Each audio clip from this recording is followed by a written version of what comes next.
Hi, today we're going to look at Chapter 3, at least the first half of Dr. Vaughn's Making Sense of Arguments, Power of Critical Thinking. And what I want to get started on is really just a couple of definitions that are going to be very helpful for you to understand here in this first chapter. The first one is a little bit about why we do what we do, okay? The point of devising an argument, making one up, is to see whether or not it is useful, applicable, should be accepted. And that's your final goal when you're making an argument, is that you want somebody else to listen. You want somebody else to agree with you. And so here in the beginning of the chapter, looking at page 59, we have two very crucial sentences. The point of devising an argument, see if it's to have other people accept it. The point of evaluating or judging an argument is to see if it's worthy of our acceptance. And that's what we're basically basing our whole chapter on. So the two big things, and here's my little agenda. We're going to look at pages 57 to 77, and this is in the 5th edition. If you're looking at the 4th edition, just go to chapter 3, and it's the first 3 sections, same thing. The first piece is argument basics. We're going to learn a little bit about deductive arguments versus inductive arguments, how they work, what we can talk about underneath both of them, and why they're important. Then we're going to learn about judging arguments. How do we figure out whether something is an argument to begin with and whether it's inductive or deductive? And then the last part is trying to figure out what we need to have in order to understand a full argument. Okay, so we're going to start with those. I'm going to write a lot on the board because that's what I like to do, and hopefully colors. I don't have a little tray here, so it'll be interesting. The first piece is we have two different kinds of arguments. If we have an argument at all, it's going to fall into one of these two categories. The first one is a blank marker. That's how this goes. The first one is deductive. Deductive args. Okay? And we like deductive arguments because they are definite. Okay? The point of a deductive argument is to provide conclusive support for the conclusion. We want to say, if my premises, if my reasons are true, then my conclusion has to be true. Okay? So we have 3 different categories to look at here. We have our nice little acronym, CVS, his drugstore. So the first piece is we're going to look for conclusive ideas of evidence. Okay? Conclusive basically means this is absolutely true. Okay, if we're given certain premises, we're given certain reasons for our argument, and they're true, then our conclusion has to be true. We're going to get to a little bit more of that as we go along. The second part is whether or not this particular argument is valid or invalid. And here we're just talking about structure. Now, this gets us into a little bit of trouble because out and about regular kind of 9-to-5 stuff, when we talk about something being valid, we can often substitute the word true for that. This is not the case in logic class, not the case here with critical thinking. Valid and invalid refers to the structure, and only the structure. Okay? You can have a perfectly fine, beautiful structured argument and it be false. Okay? And so we have to kind of keep those separate in our heads. The last piece, this has to do with the truth, is whether this argument is sound or failed. Okay? And in this part, we're talking about content. Okay? We're talking about truth. So we can have a true argument that is invalid. We can have a valid argument that's false. We like it best, though, when our valid arguments are also true. But that doesn't mean the same thing. Okay? So just keep that running around in your head. The other piece here is we're talking about conclusive evidence. So if my premises are true,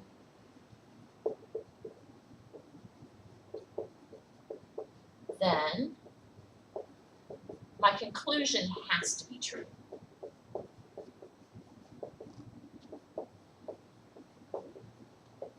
Okay? That's the thing for deductive arguments. Now, we also have inductive arguments.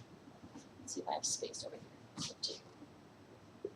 Okay, inductive arguments are their own thing.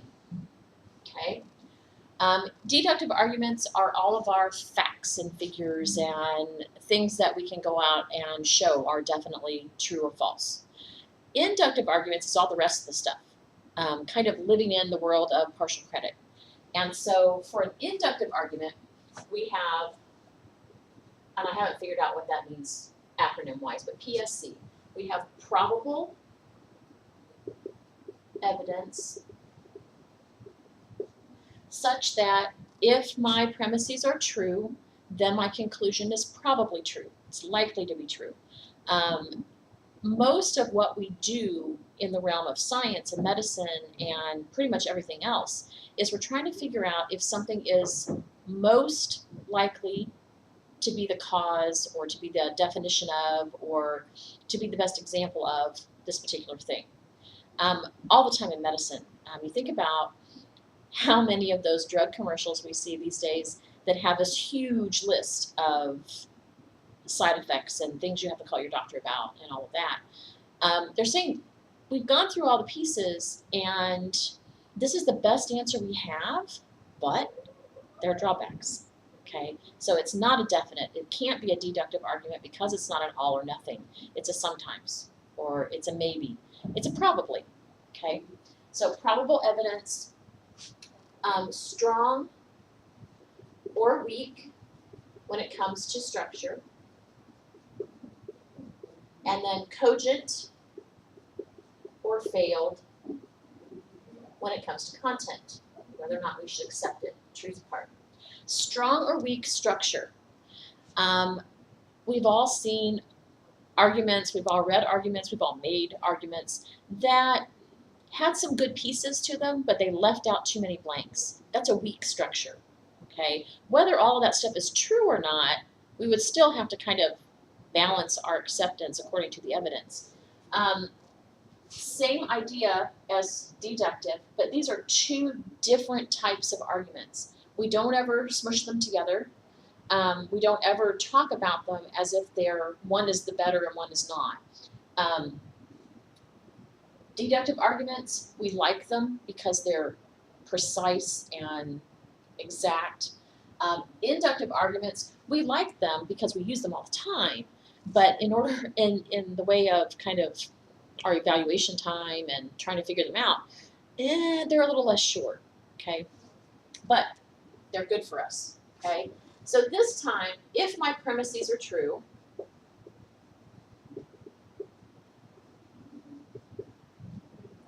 true has a U in it, then my conclusion is probably true.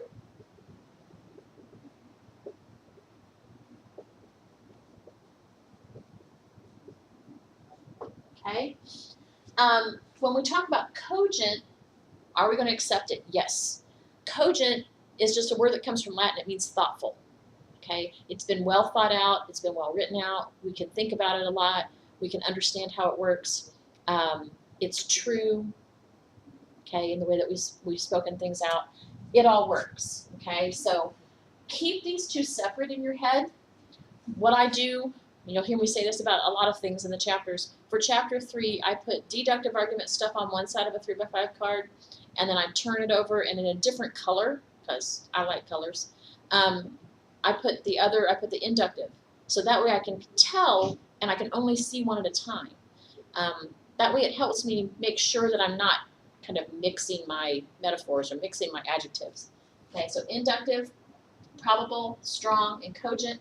Deductive, conclusive, valid, and sound. Those are all the good pieces, okay? Now, Dr. Vaughn goes on and explains a few other ways of looking at this. He's got some really good pieces here on necessary and sufficient conditions, and this is on page 63. I'm going to see if I have another color here, okay? So, necessary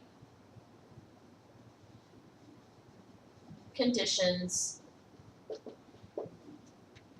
Okay, these are things that something has to have in order to be that thing. Think classifications. This animal has to be a bird before we can classify it as an eagle. Okay, so this is has to have, so hence the necessary. And most of the time we're talking about classification or possession. Okay, this lady has to have nieces or nephews, in order to be called an aunt. Okay, that kind of simple thing. The other one, the sufficient conditions,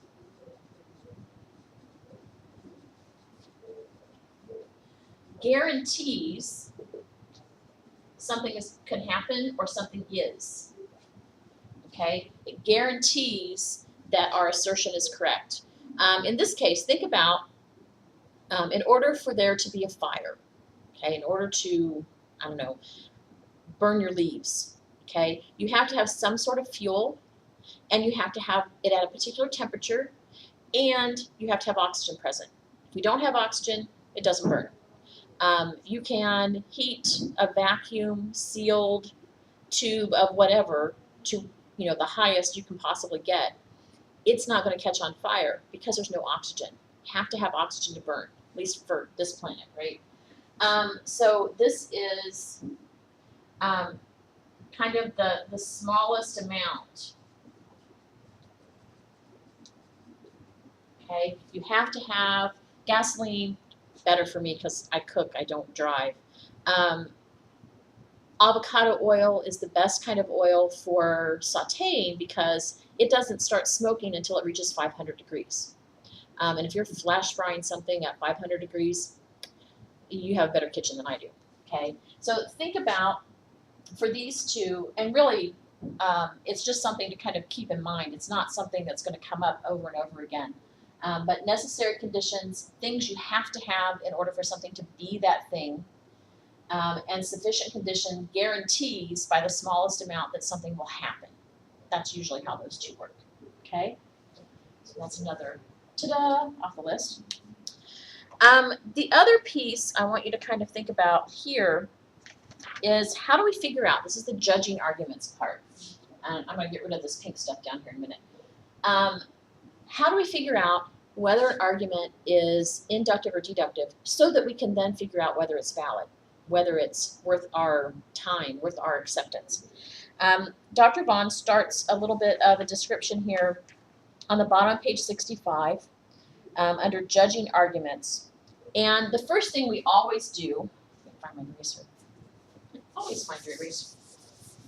First thing we have to do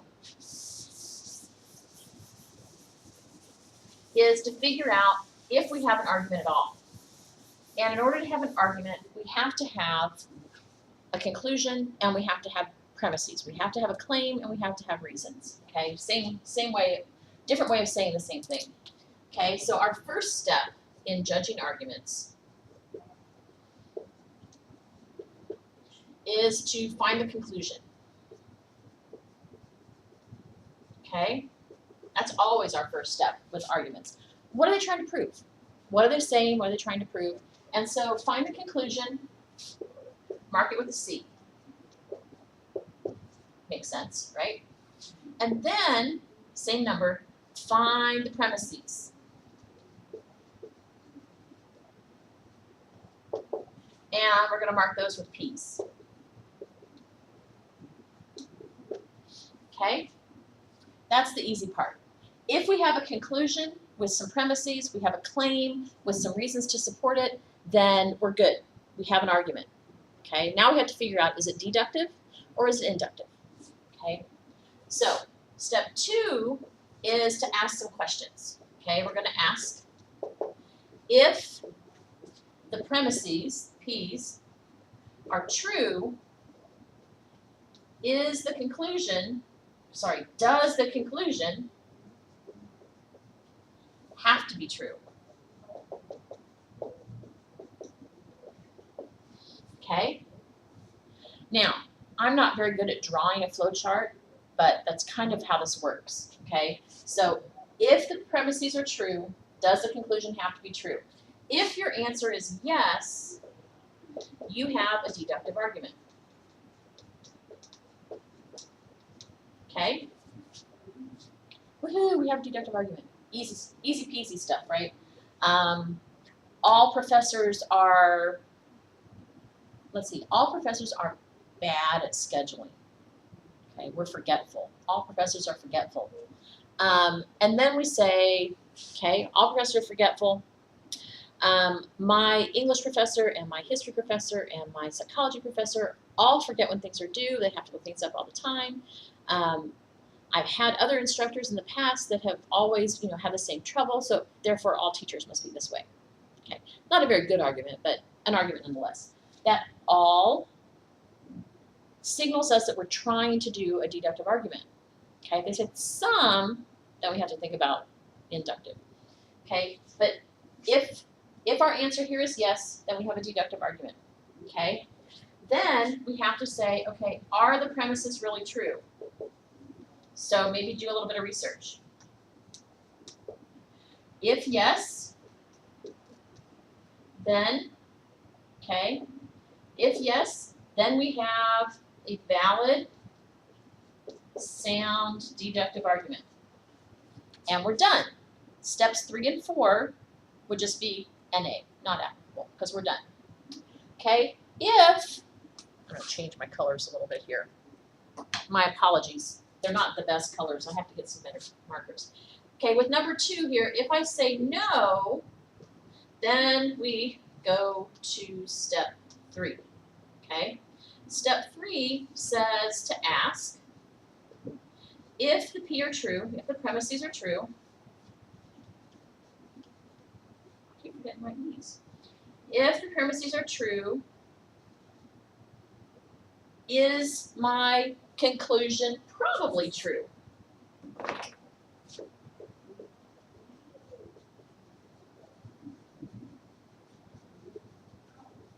Okay, that's our question. Basically, do I have an inductive argument? If our answer is yes, then we have an inductive argument. Yay! Then we ask again, are the premises really true? Okay. If yes, I have a strong and cogent argument. Okay. Strong because I already know my structure works because it's a true, I got my yes here. If the premises are really true, then I have a cogent argument. If not, okay, still no, then we're going to go to step 4. Okay, and 4 is really the catch-all. Okay, so we have this argument. It has a conclusion, it has premises. We know it's an argument. Okay, but they haven't done a very good job of figuring out how to structure, how to find out if things are true or not. This is a bit of false or fake news. And so we're trying to say, okay, step 4 is, what were they trying to do? Okay, so here you're going to ask, what does it look like? What does the argument look like? Look at indicator words.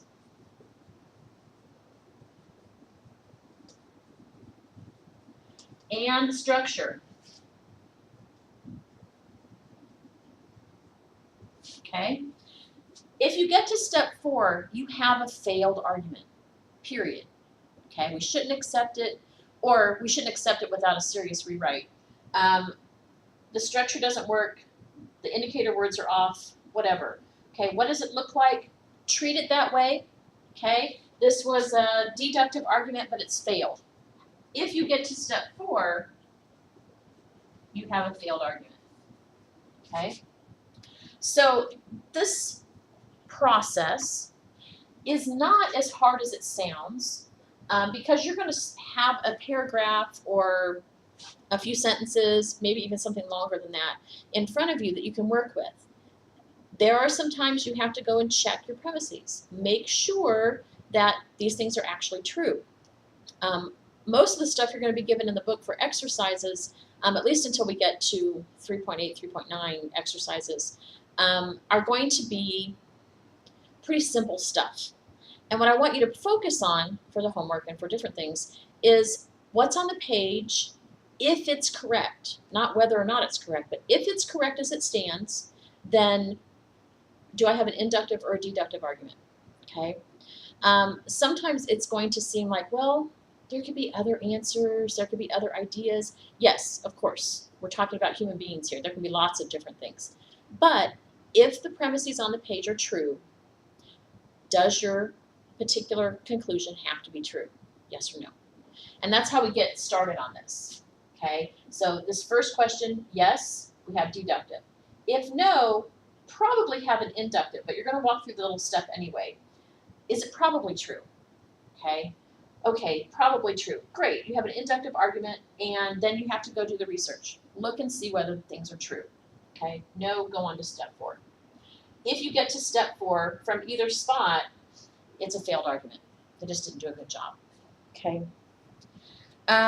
He gives us a little box on the top. Oops, sorry, he doesn't give us a little box. You have to look at the bold-faced pieces on 65 and 66. And then he gives us some examples. Analyze this one, look at this one, and then we get into the actual homework stuff, okay? I'm going to do one more little section here because that's how I've broken up my chapter for actual class time. And on page 73, we have a section that starts on finding missing parts. Most of the time, when we're giving people information, when we're trying to make an argument, there are certain things we know that our audience already knows. We don't have to fill in those blanks.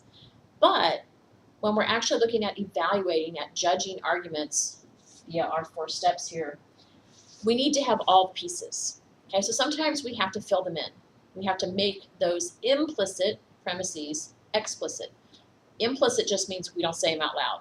Explicit means we say them out loud. Okay, so when you're looking at an argument and you've got true premises, you've got some good stuff here, but there's something missing. Not so much that you can't understand it, but that it doesn't fill out the right kind of structure. You're going to look and you're going to research, look things up, see what would fill in the blanks. Make sure that you're giving the author the best benefit of the doubt. You're not trying to sabotage their argument. You're trying to logically and rightfully evaluate it. And so what you're going to do is you're going to look at, and it has 3 steps. I'm going to right over here. Let's see if I have space. Yeah, I have some space. Let's see if I have colors. Okay, if I'm going to find my missing parts, it's 3 steps. Really, it's 2 steps and then these 4 steps. Okay, so the first thing you're going to do is find a premise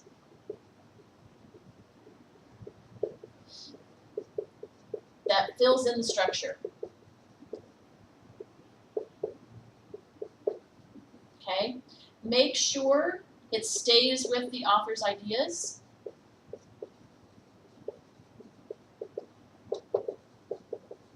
His or her intent. Okay. Secondly, you're also going to look for, you're going to find a premise that completes the thought.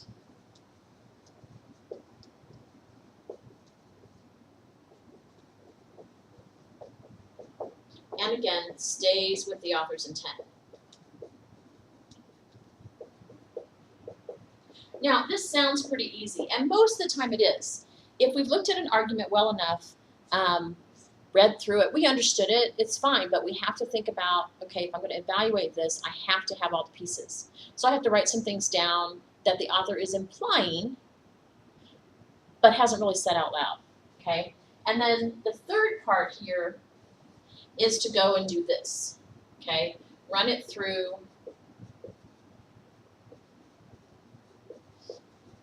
the 4-step process. Now, you probably, after you've done steps 1 and 2, you have a pretty good idea of whether this is supposed to be deductive or inductive. But humorous. Walk it through the process.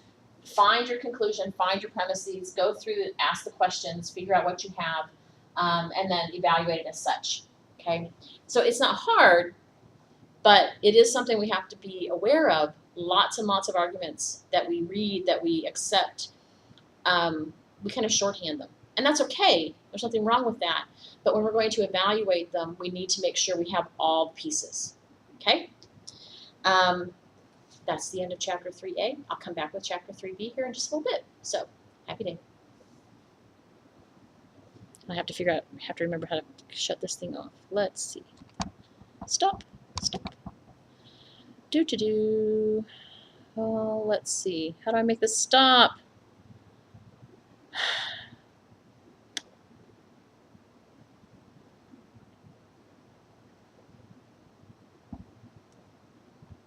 I don't have a touch screen.